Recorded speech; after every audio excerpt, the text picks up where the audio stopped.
네, 저희 집에 이렇게 공기를 맑게 하는 나무가 심겨진 조그만한 화분이 있었습니다.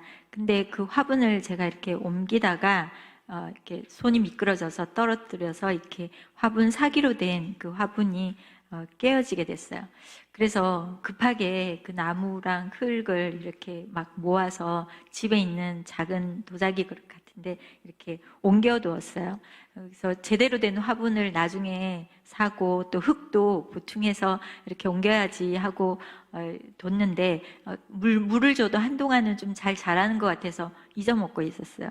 그러다 보니까 겨울에 춥고 뭐 흙을 가지러 나가기도 어렵고 사러 가기도 어렵고 그러다 보니까 또 저희가 이번 겨울에 뭐가 많았잖아요. 막 하다 보니까 어느 날 이 나무가 다시 들어서 죽어가고 있는 거예요. 아, 너무 마음이 아팠어요. 이게 뿌리가 점점 물을 주니까 이렇게 밑으로 자라가 있는데 이게 그릇이 너무 작고 흙이 모자라고 영양분이 없다 보니까 이게 말라서 죽어가고 있었던 것이죠. 아무튼 생명 있는 이 나무를 이렇게 목마르게 만들고 영양분이 없어서 죽게 만들었다는 것에 대해서 굉장히 마음이 어려웠어요. 여러분 저한테 화분 선물하지 마십시오. 제가 이 화분을 죽게 만들어서 자꾸 시험에 들려고 하니까 아무튼 이 화분을 죽은 화분을 이렇게 버리면서요. 우리의 삶이 어디에 뿌리를 내리느냐에 따라서 우리 삶의 내용과 질이 너무 달라지고 심지어는 이게 생명이 되느냐 사망이 되느냐 아주 심각한 결과의 차이를 가져온다라는 생각을 하게 됐습니다. 예수 그리스도를 주로 영접한 우리들은 다른 어떤 것이 아니라요. 예수 그리스도 안에 뿌리를 내리고 살아야 하는 삶인 것입니다. 오늘 6절, 7절을 같이 읽어보도록 하겠습니다. 그러므로 여러분은 그리스도 예수를 주로 영접한 것처럼 주 안에서 사십시오. 여러분은 주 안에 뿌리를 내리고 세움을 받으며 가르침을 받은 대로 믿음 안에 굳게 서서 감사가 넘치게 하십시오. 주님 안에 뿌리를 내리고 산다는 것은 무엇입니까? 나무가 자신이 뿌리 내리고 있는 토양으로부터 모든 자양분을 빨아들이고 그렇게 공급받아서 사는 것처럼 우리도 우리의 삶의 모든 에너지와 생각과 삶의 모든 근원들이 되는 그 토양이 주님이라면 주님으로부터 우리가 모든 것을 공급받게 된다는 것을 의미하는 것이죠. 마른 사막에 심겨진 나무는 수분이 없어서 말라서 목말라서 죽게 됩니다. 그리고 겉으로는 굉장히 아무 문제가 없는 거 좋아 보이는 토양인데 화학물질에 오염이 됐다거나 그 땅이 굉장히 잘못되어 있다면 식물이 자라는데도 기형적으로 자라고 있는 그런 모습을 본 적이 있습니다. 이처럼요, 우리의 삶이 주님이 아닌 다른 것에 뿌리를 내리고 있다면 결국은 그것에서 나오는 그 토양에서 나오는 해악으로 말미암아서 우리의 삶이 굉장히 기형이 되거나 파괴되거나 어둠이 될 수 있다는 것입니다. 우리가 예수님을 나의 주인으로 받아들여서 이렇게 삶에 주님께 뿌리를 내리지 않는다면 다른 것은 무엇입니까? 그 이전에는 우리가 어디에 있었습니까? 바로 세상에 뿌리를 내리고 있었다는 것이죠. 이 세상은 어떤 곳입니까? 바로 이 세상의 모든 토양은 죄로 물들어 있는 것이죠. 죄는 무엇입니까? 죄의 원래 의도는 관역에서 벗어나는 것이라고 얘기를 했죠. 이 목표, 가야 되는 것이 있는데 벗어났다는 것은 무엇이냐? 원래 가야 되는 것은 예수님 하나님께서 우리를 하나님의 형상대로 만드셔서 주님과 교제하고 말씀에 순종하면 어떻게 된다? 결과적으로 하나님을 영광스럽게 할 수 있는 삶이 될 수밖에 없는 것이죠. 근데 그렇게 가야 하는 삶이 아니라 거기서 어긋나 버리는 잘못된 이 다른 길로 따라가는 것, 그것은 뭐냐? 하나님을 거역하고 대적하고 하나님의 뜻을 따라가지 않는 다른 것이 죄에 대한 삶이죠. 이것은 곧 뭐냐? 하나님이 아닌 우리 중심, 내 중심, 나의 탐욕과 이기심을 따라 사는 것이 바로 죄의 본질입니다. 그러므로 이 죄라는 그 자체는요, 죄의 본질의 핵심적인 본질은 하나님 중심이 아니라 내가 중심이 되는 것, 자기 자신의 교만과 탐욕과 이기심이 본질이 되는 것이죠. 중심이 되는 것이죠.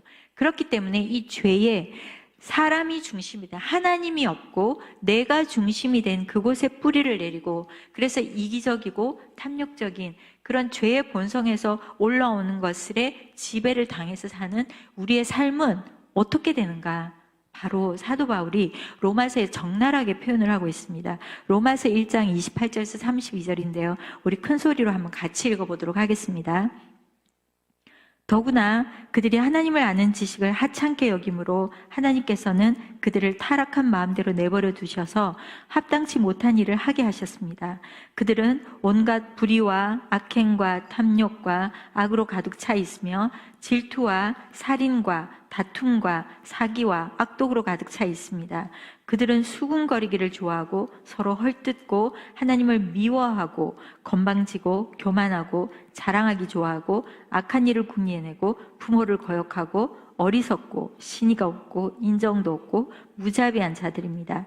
그들은 이와 같은 일을 행하는 자가 죽어 마땅하다는 하나님의 법규를 알면서도 그런 짓을 계속할 뿐만 아니라 그렇게 행하는 자들을 옳다고 합니다. 여러분, 이 사도 바울이 나열해 놓은 이 많은 죄의 양상들에 대해서 하나도 안 걸리는 사람이 있나요? 아마 있을 것입니다.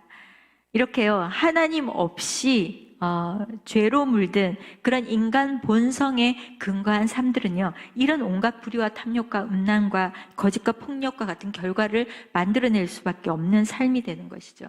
그래서 죄는 영적인 진리를 보지 못하게 하고 우리의 영혼을 어둠으로 들고 가서 파괴하게 만드는 것이죠. 그러므로 이런 세상, 죄가 모든 것의 토양이 되는 세상에서 사람들에 의해서 만들어진 전통, 사람들이 주장하는 진리라는 것은요, 결국 헛된 것이고 하나님을 대적하여 높아진 교만한 것이라는 것이죠. 사람이 볼 때는 높은 지식 같고 완전한 논리 같고 고상하고 좋아 보이는 듯 하지만 실제로 하나님의 진리와 그 지혜 앞에 그것을 갖다 놓고 보면요, 초등학문이 될 수밖에 없이 조야하고 낮고 천박하고 어리석은 것이죠. 그런 세상에 지식에 붙들려서 속임을 당하면 하나님이 보이지 않게 되는 것입니다. 그래서 오늘 8절을 같이 한번 읽어보겠습니다. 아무것도 여러분을 철학과 헛된 속임수로 사로잡지 못하도록 조심하십시오. 이런 것들은 사람의 전통과 세상의 초등학문을 따른 것이요, 그리스도를 따른 것이 아닙니다. 여기 철학과 헛된 속임수가 나오는데요. 1세기에 골로새 성도들을 미혹하는 철학과 헛된 속임수는 무엇이었는가? 그리스 헬라 철학의 영향을 받았던 영지주의가 가장 중심이 되어 있죠. 그리고 거기에 신비주의라든지 아니면 유대주의가 결합된 종교 혼합주의가 이들에게 있었다는 것입니다. 영지주의는 무엇입니까? 계속 강조했듯이 바로 영은 거룩하고 육신은 약하기 때문에 예수님이, 하나님이 인간의 이 더러운 육신을 입고 올 수 없다라고 생각해서 성육신을 부인합니다. 성육신을 부인하기 때문에 십자가의 죽음도 부인되고 부활도 마침내 부인이 되는 것이죠. 이것은 결국 그리스도의 십자가의 그 죽으심과 부활을 인정하고 그것이 우리의 구원이 된다라는 것을 받아들이지 못하는 것입니다. 그리고 결국 아주 영적인 특별한 지식, 그런 체험이 있어야 구원을 받는다라는 주장을 하게 되는 아주 위험한 논리인 것이죠. 그리고 신비주의는 무엇입니까? 하나님의 높고 높은 그 하나님을 만나려고 하면 우리 인간이 직접 만날 수 없기 때문에 천사를 통해서 만나야 되고 천사를 숭배하고, 그래서 예수님도 천사의 하나라고, 한 분이라고 보고 있는 것이죠. 그래서 아주 신비적이고 영적이고 이상한 그런 체험들, 그래서 금욕주의나 뭐 아주 이상한 것들 통해서 영적 체험을 하는 것이 구원에 이르고 하나님의 이 진리에 이르는 것이라는 그런 생각을 하고 있다는 것입니다. 바로 이런 세상 철학과 헛된 속임수의 모든 것의 핵심은 무엇인가? 바로 그것은요, 예수님을 통해서 오직 예수님만이 우리의 모든 것을 이룰 수 있는 완전한 구원이라는 것을 부인하는 것이죠.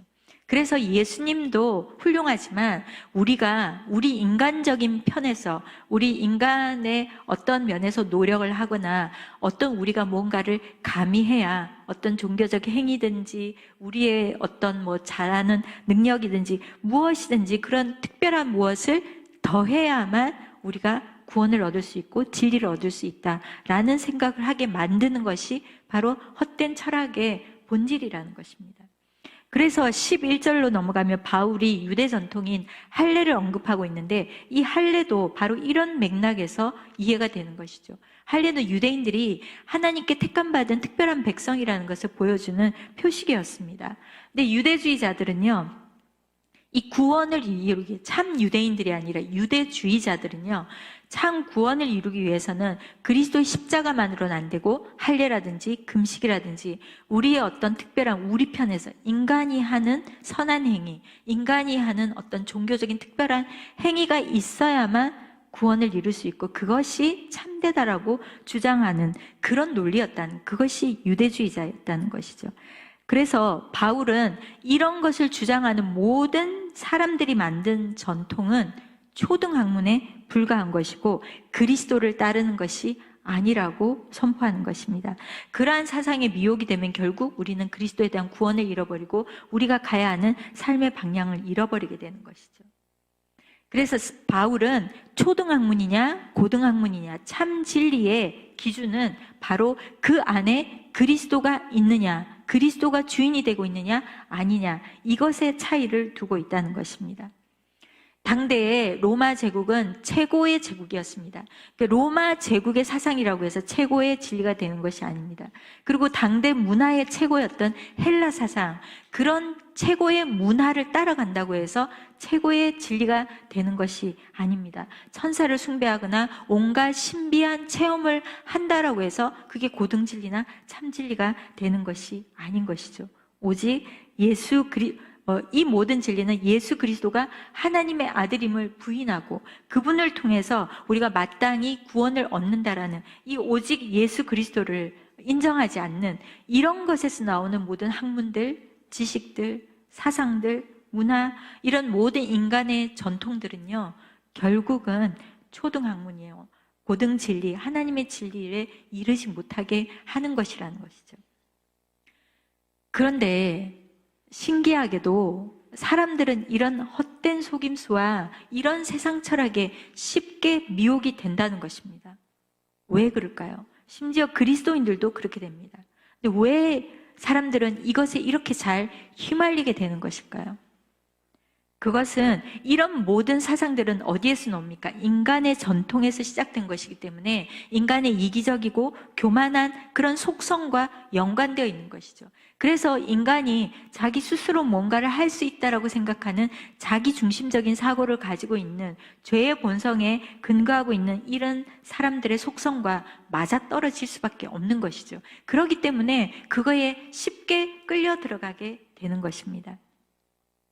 우리 인간이 하나님 앞에 얼마나 심각하게 부족한 죄인인지, 그래서 우리는 하나님의 은혜와 긍휼에 기대어 살 수밖에 없는 그런 존재인지를 인식하지 못하기 때문에 여전히 내가 뭔가를 할 수 있고 내 안에 뭔가 선한 것이 있고 내가 잘할 수 있고 내가 어떤 내 능력에 의지해서 뭔가를 이룰 수 있다라고 생각하는 이런 모든 자기 중심적인 것들이 문제인 것이죠. 이것이 바로 내가 하나님의 예수 그리스도의 구원이 아니라 내 안에서 진리를 이룰 수 있고 내가 내 힘으로 잘 살 수 있다라는 생각을 가지고 있는 데서 근거하고 있는 것입니다. 심지어 예수님을 믿는 우리도 늘 이런 생각들에 사로잡힙니다. 잘 속습니다. 내 생명이, 주님이 나의 생명의 주인이라고 말하면서도요, 우리는 주님 안에 뿌리를 내리지 못하고 옛날 죄의 속성, 그리고 자기 중심적인 속성, 이 세상에 솟된 이 속임수에 우리가 잘 미혹을 당한다는 것입니다. 바로 이것은 결국 무엇을 말하는가? 우리가 아직도 내 중심적인 사고에서 벗어나지 못하고 있다. 나의 온전한 죄성에서 벗어나지 못하고 있다는 것을 증명하는 것이죠. 1세기의 골로새 성도들뿐 아니라 오늘날 우리도 마찬가지입니다. 세상에서 외치는 소리들이나 아주 고상하고 높은 철학과 사상인 것처럼 위장된 이런 소리에 우리가 너무 쉽게 미혹을 당합니다. 고작 하나님의 비하면요, 고작 사람들이 만들어낸 전통일 뿐인데 우리는 그 사상에 압도당하는 것입니다. 저도 한때 오래전에 학생이었을 때요, 이렇게 세상에서 최고 학문이라고 말하는 자칭 최고 학문이라는 그런 유물론과 무신론적 상학에 빠졌던 적이 있었습니다. 자본주의의 사회적인 탐욕과 이런 계급이 사라지고 모든 사람들이 평등하게 사는 사회주의가 온다면은 인간 안에 일어나는 많은 이런 문제들, 사회 문제는 해결될 것이라는 그런 유토피아 사상들이 한때 젊은이들을 아주 휩쓸고 간 적이 있었죠. 지금도 그 영향력이 남아있지만요, 이런 사상에 빠지게 되면 그 논리대로 세상을 바라볼 수밖에 없게 되는 것입니다. 그래서 이들은 모든 세상을 두 집단으로 나누는 것입니다. 그래서 자신의 죄와 우리 인간의 근원적은 보질 못하고 권력을 가진 자와 그러지 못한 자, 또 재물을 가진 자와 그러지 못한 자, 그래서 이분법으로 나누고 항상 문제는 다른 사람에게, 다른 집단에게 있는 것처럼 하기 때문에 결국 이런 사상들은 어떻게 됩니까? 분열이 일어나고 갈등이 일어나고 아주 어려움을 가져오게 되는 것이죠. 우리 인간이 만나게 되는 모든 삶의 많은 문제들요, 그리고 사회 안에 일어나는 이 많은 문제들은요, 하나님 앞에서 우리 인간 존재의 실체를 깨닫지 못한다면, 그리고 또 인간 죄가 가지는 이 본질을 깨닫지 못한다면 이해 안 됩니다. 그리고 해결이 안 됩니다. 우리의 모든 문제는 하나님 앞에 설 때 분명해지는 것이죠. 우리 존재의 한계가 너무나 분명한 사람들이 만들어내는 지식, 사상, 그거로 인한 해결책은 당연히 그래서 문제를 가질 수밖에 없고 한계를 가질 수밖에 없는 것이죠. 그런데 우리의 이런 지식의 한계, 우리 자신의 한계, 어리석음, 이런 것들을 인정하지 못하니까 어떡합니까? 전지전능하신 하나님 앞에 어리석고 하나님을 대적하는 그런 논리들을 막 만들어내서 참으로 교만하고 무지하게 그런 목소리를 높이게 되는 것입니다. 특히나 요즘은 다원주의라는 이 사상 때문에요, 너도 나도 자기가 알고 있는 이거 하나만 가지고 이것이 다 진리라고 외치는 그런 시대에 살고 있죠. 그래서 우리는 정말 인간의 존엄성을 해치고 정말 사람의 어떤 본질적인 삶의 모습을 파괴하는 그런 모든 정책인데도 그게 지혜로운 것처럼, 그것이 옳은 것처럼 인권이라는 이름으로 포장되어서 그렇게 해결책으로 나타나는 것이 다 이런 것에서 나오는 것이죠. 이번 주 생명의 삶, 우리 순장님 모임 때 나누었는데요, 출애굽기 1장 1절에 14절 말씀을 나눌 때 10절에 보면 이스라엘 민족이 막 강해지니까 이집트 왕이 위기를 느끼는 거죠. 그래서 이 이스라엘 백성들, 숫자가 많아지는 이 이스라엘 백성들에 대해서 우리가 지혜롭게 행동하자라고 말을 하면서 만들어내진 모든 정책들이 사람들을 억압하고 포갑하고 죽이고 어렵게 만드는 그런 결과를 가져왔다는 것입니다. 여러분, 지혜롭게 행동하자라고 했으면 지혜로운 행동이면 결과가 좋아야 되잖아요. 지혜로운 것이면 사람들을 선하게 하는 것이어야 되는 것이잖아요.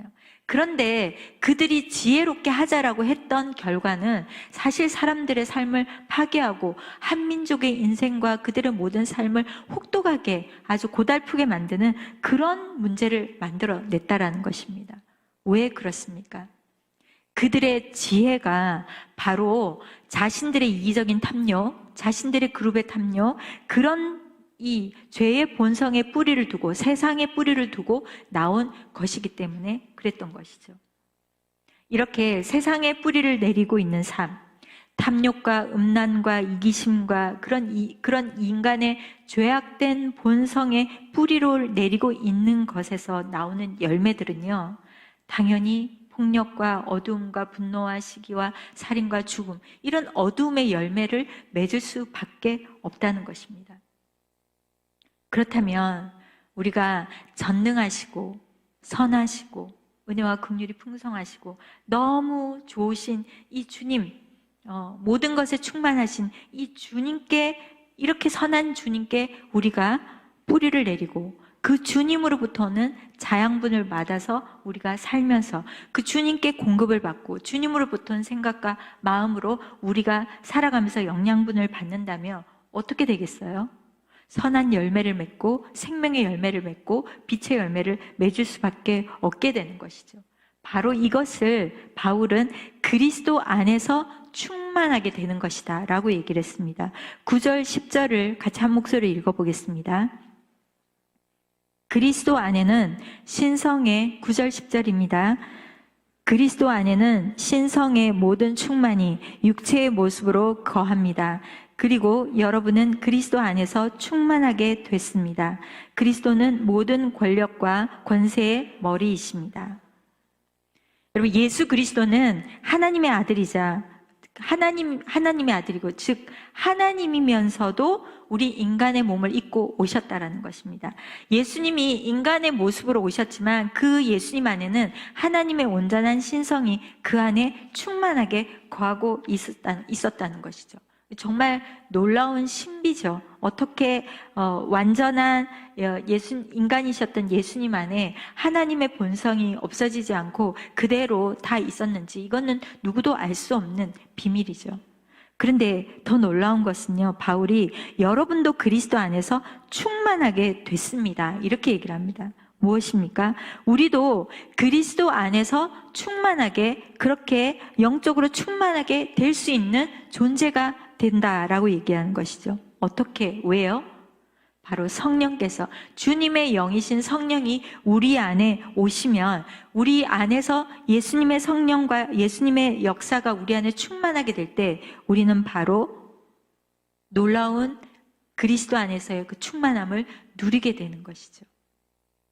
이것이 어떻게 이루어지는지, 성령님께서, 거룩한 하나님의 영이 우리 안에 어떻게 거하는지 우리의 인간의 지혜로는 다 알 수 없는 것입니다.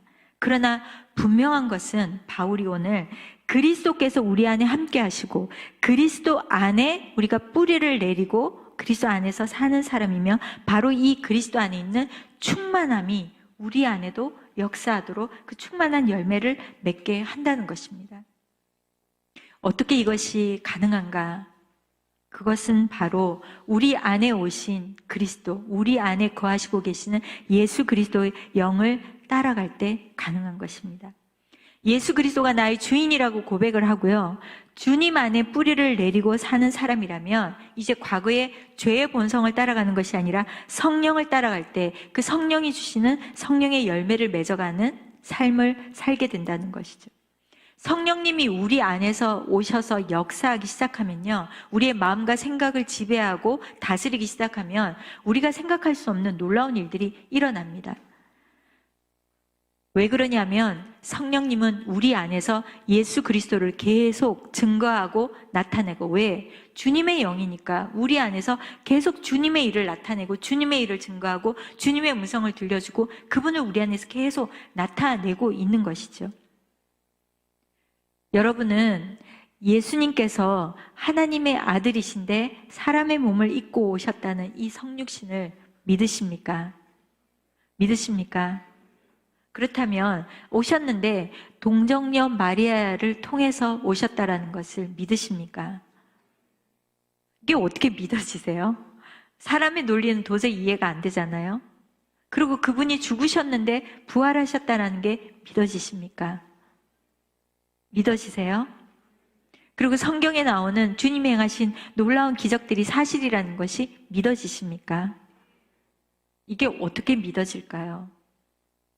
우리가 생각하는 인간의 이성과 우리 생각으로 말미암다면은 사실 이거는 안 믿어지는 거죠. 믿어질 수가 없는 거죠.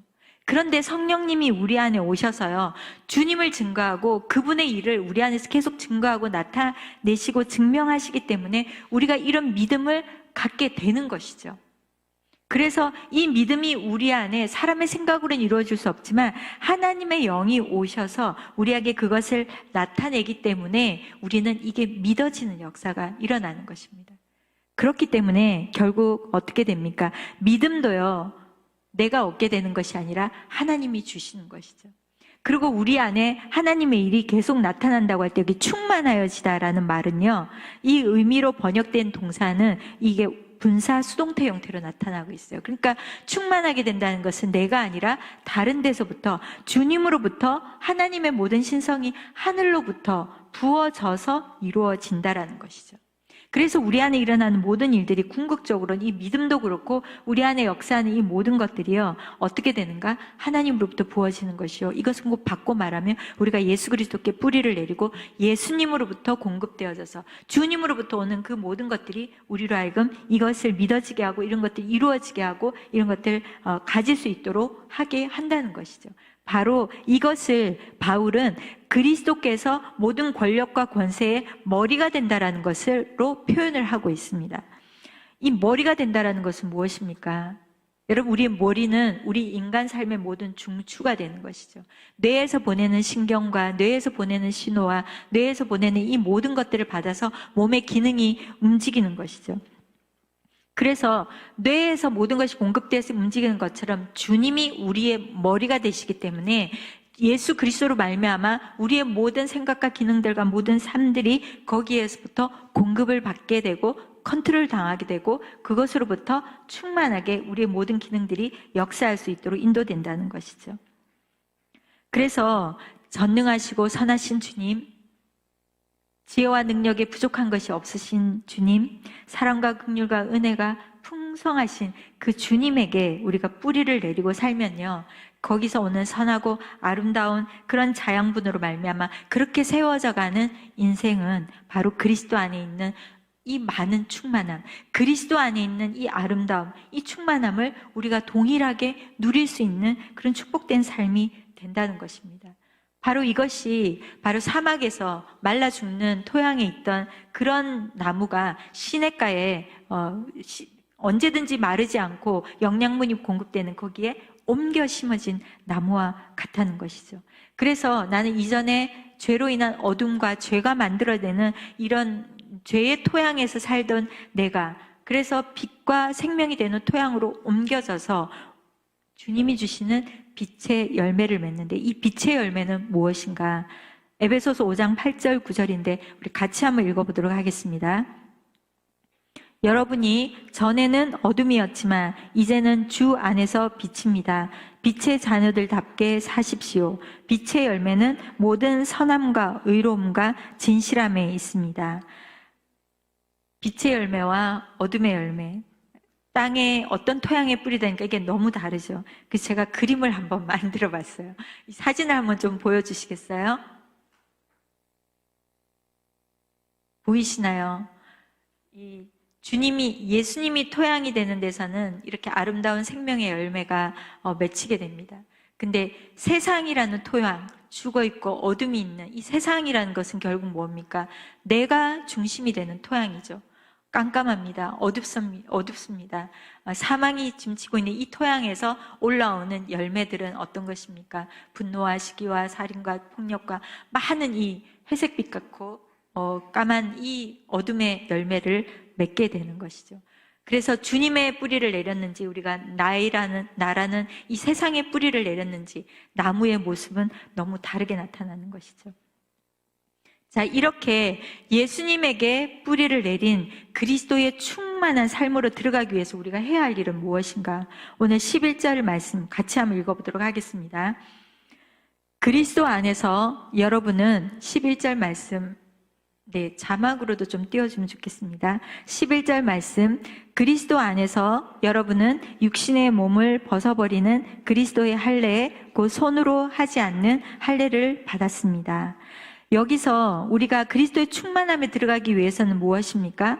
바로 육체의 할례가 아닌 그리스도의 할례를 받아야 된다. 마음의 할례를 받아야 되는 것이죠. 이 할례는 아브라함과 하나님께서 언약을 맺으실 때 주신 것입니다. 창세기 17장 7절, 10절에서 11절 제가 한번 읽어드리겠습니다. 내가 내 언약을 나와 너 사이에 그리고 내 뒤에 올 자손에게 세워 영원한 언약으로 삼고 내 하나님 그리고 내 자손의 하나님이 될 것이다. 나와 너 사이에 그리고 내 뒤에 올 자손 사이에 맺는 내 언약, 곧 너희가 지켜야 할 언약은 이것인데 너희 가운데 모든 남자는 다 할례를 받아야 한다. 너희는 포피를 베어 할례를 행하여라. 이것이 나와 너희 사이에 맺은 언약의 표시가 될 것이다.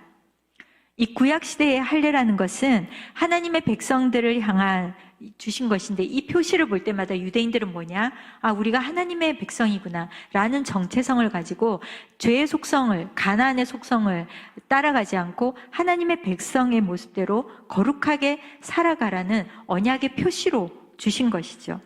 그래서 사실 진정한 할례의 의미는 몸에, 육체에 행해지는 것이 아니라 그들이 죄의 습성을 끊고 하나님 안에서 새롭게 살겠다라는 그런 결단, 그런 새로운 삶을 향한 그런 약속의 표식으로 준 거기 때문에 진짜 할례는 마음에 행해져야 되는 것이 맞는 것이죠.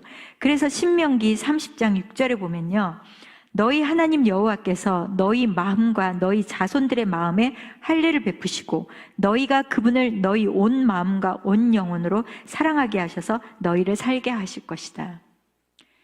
구약 시대 때부터 하나님이 할례를 행해라고 하는 것은 육체의 표시, 우리 육체의 행위와 우리가 겉으로 보여지는 내가 행하는 어떤 것이 중요한 것으로 주신 게 아니라는 것입니다. 그때부터도 하나님 우리 가운데 주신 이 할례의 표식은요, 바로 우리의 마음에 새롭게 되어서 우리가 누구인지 그 정체성을 알고 새롭게 살라라고 주신 것이죠.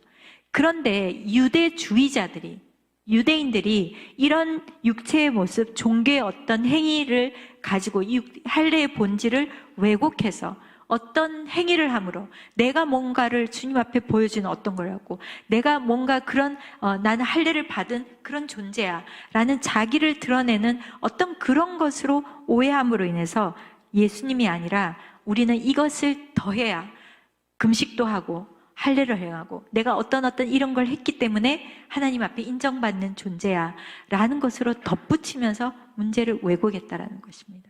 이것은 무엇입니까? 궁극적으로는 다 이것은 자기 중심이라는 거예요. 인간 중심이고 인간 행위의 중심이고 내가 뭔가를 하나님 앞에 주장하고 드릴 것이 있다, 내가 뭔가 가진 것이 있다, 내가 뭔가 특별한 존재다 라는 자기 중심의 그런 본질에서 나온다라는 것입니다. 그러나 그리스도께서 죄인들을 위해 십자가에 죽으신 것을 믿고 그리고 그분을 나의 주인으로 받아들이는 우리 모든 자들에게는요, 더 이상 하나님을 기쁘시게 하기 위해서 드려야 할 제사가 있다거나 할례가 있다거나 그 무엇 것들이 전혀 필요하지 않다라는 것입니다.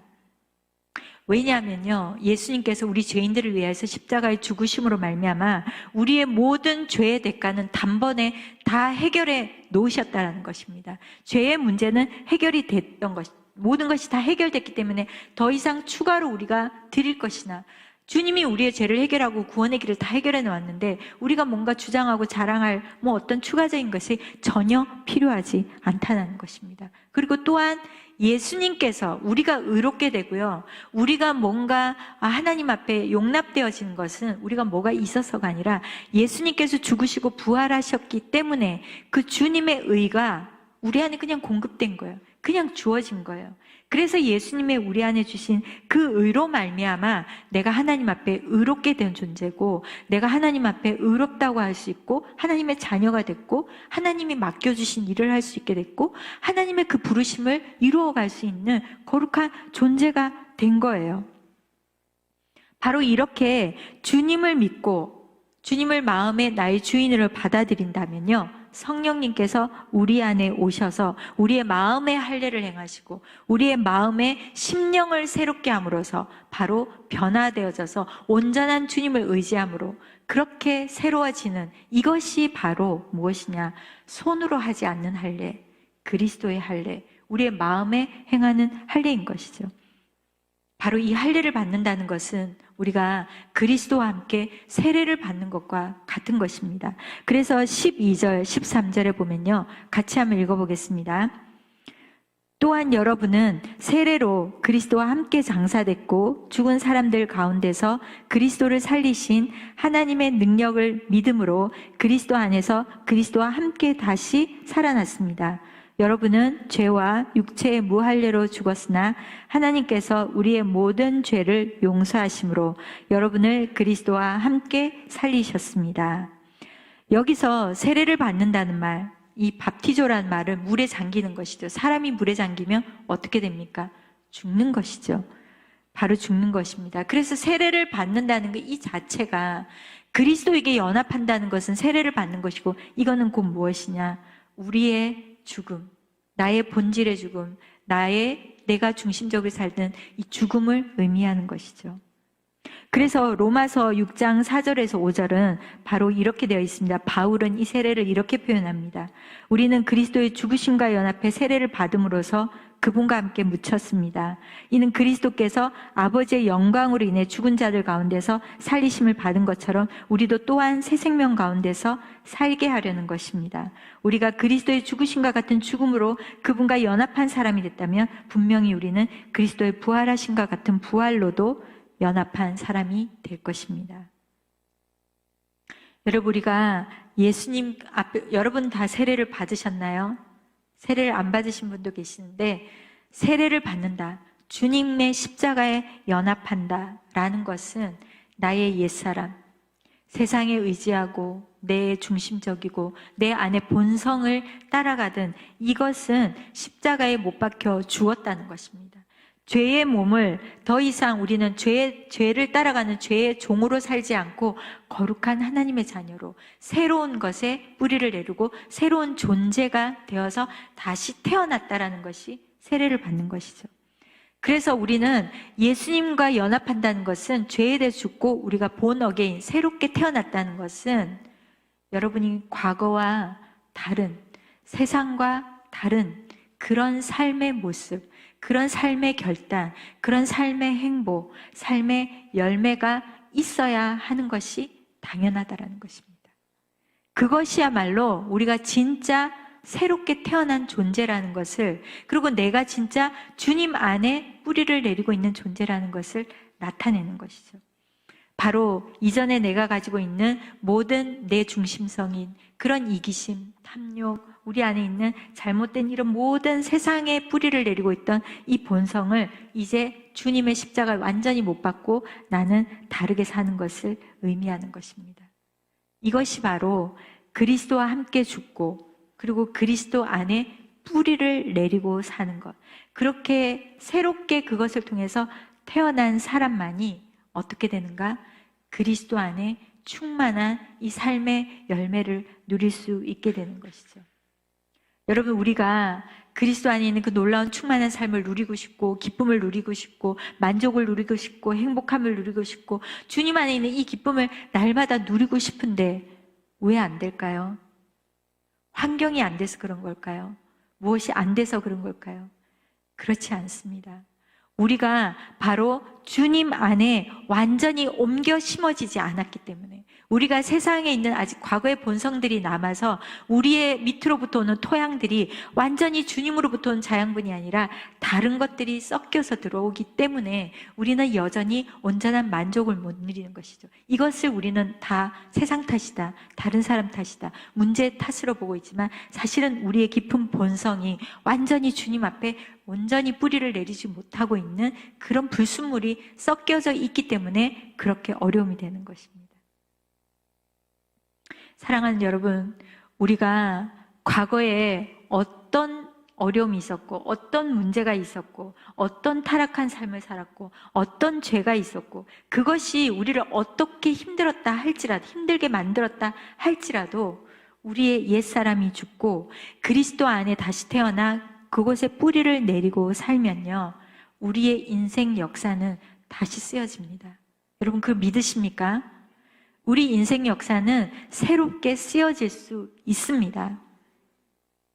세상 욕심에 휩쓸려서 거짓에 속아서 우리가 그런 것 때문에 망가져버린 인생, 다시 건질 것이 없는 것처럼 다 무너지고 회파된 그런 삶이라 할지라도 주님과 함께 시작하면요, 우리는 정말 새로운 역사를 만들어갈 수 있습니다.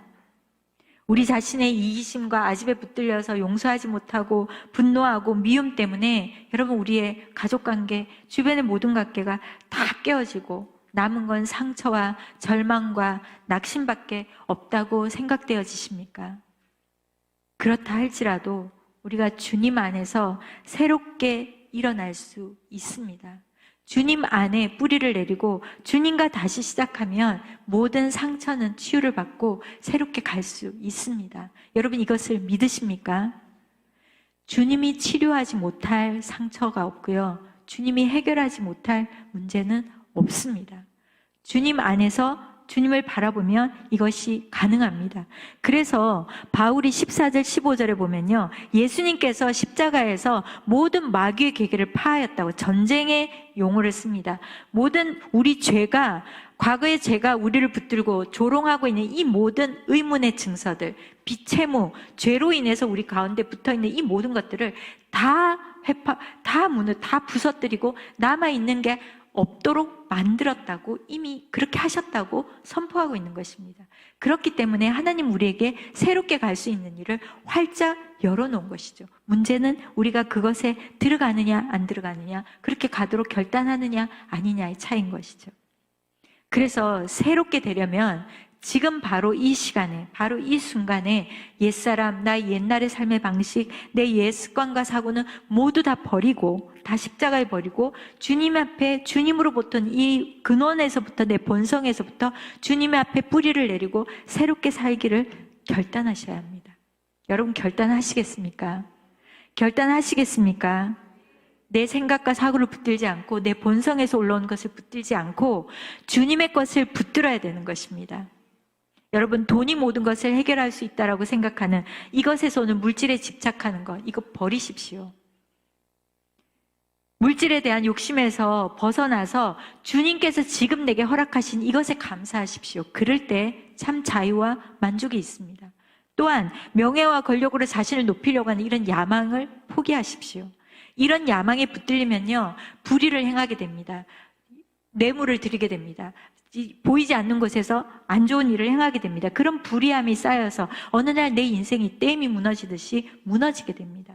바로 그럴 때, 그렇기 때문에 우리는 그런 세상의 야망을 따라 사는 것이 아니라 무엇을 해야 됩니까? 내 인생을 향한 하나님의 비전을 찾고 소망을 찾아야 합니다. 그래서 그거 하나님 나라를 바라보고 살아가야 합니다. 그래서 영원한 생명의 의미를 깨닫고 살아갈 때 어떻게 됩니까? 우리의 매일의 삶에 신실하고 충실한 삶을 살아갈 수 있게 되는 것입니다.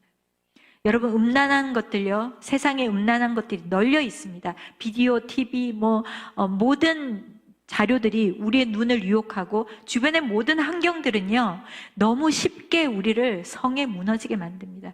여러분을 조금이라도 이 성의 문제에 이끌려가지고 넘어지게 할 수 있는 조그마한 것이라도 시작이 되면 싹이라도 잘라버리십시오. 절대로 타협하지 마십시오. 넘어가지 마십시오. 버리십시오. 부인하십시오. 도망가십시오. 그 자리에서. 그리고 단호하게 잘라버리십시오. 매몰차게 거절하십시오. 그렇게 하셔야 합니다. 그리고 경쟁하고 시기하는 마음을 버리고 다른 사람을 세워주고 연약한 사람들을 덮어주려는 그런 선한 마음을 가지십시오.